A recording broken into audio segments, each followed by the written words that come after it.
A plan to ban children under the age of 16 from social media. Joining me now is Liberal MP Andrew Wallace. Andrew, good to see you. Thank you for joining me. The Coalition has supported this policy. How does something like this get enforced or implemented? More than 12 months ago, Peter Dutton and David Coleman introduced a private member's bill into the Parliament to introduce an age assurance trial for social media. They refused to accept that 12 months ago. Then in July of this year, we tried to, in fact, we announced that a Dutton government would, in its first 100 days, introduce a minimum age of 16. And even back then, the government didn't support it. But I am absolutely elated that this is going to happen because there are too many kids who are suffering from the effects of social media. We know there's a big difference between what a 13-year-old has the maturity of dealing with all of the nonsense that goes on social media and the maturity of a 16-year-old. But at the moment, anybody, doesn't matter whether they're 5 years of age, they could click on a social media account and say that they are 13 and, hey, presto, they've got an account. That's got to stop.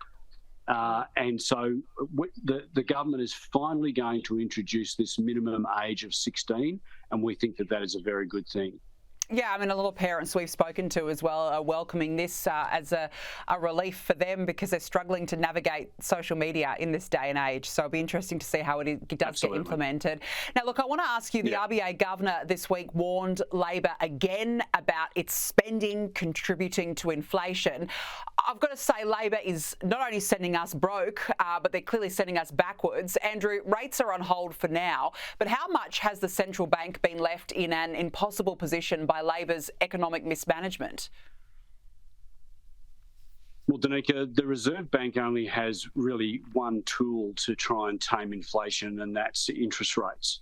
And we've seen time and time again that the Reserve Bank has been willing to increase interest rates to try and put a lid on spending. But, you know, what we've had, and I've said this many times to you included, is that we've got the Jim Chalmers and the government with both feet on the accelerator, and we've got the Reserve Bank with both feet on the brakes.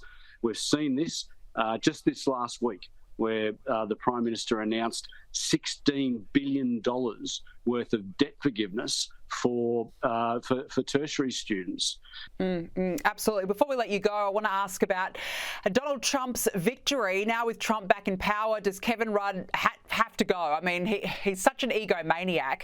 He won't leave willingly. But Andrew, Rudd this week was furiously, desperately deleting a social media post which called Mr. Trump the most destructive president in history. Why doesn't he just admit defeat and leave? Well, Danica, I'm going to run a slightly different argument to what you might expect on this.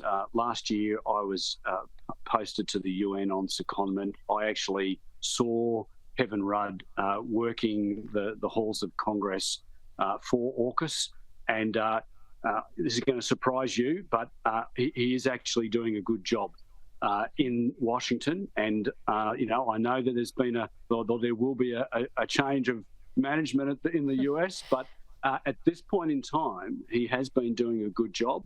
And look, you know, although he's a former Labor Prime Minister, when he takes on that role as representing Australia to the United States, which is our most serious and senior diplomatic posting, we need to get behind Team Australia. I'm not going to stand here and play I do agree, but I mean, can realistically, is that relationship going to be tenable now after what he said about Donald Trump?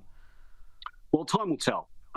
Ultimately, you know, they're both big boys, and hopefully that they can bury the hatchet. You know, look, Kevin is now a very experienced politician, a very experienced diplomat, and I'm going to give him the benefit of the doubt.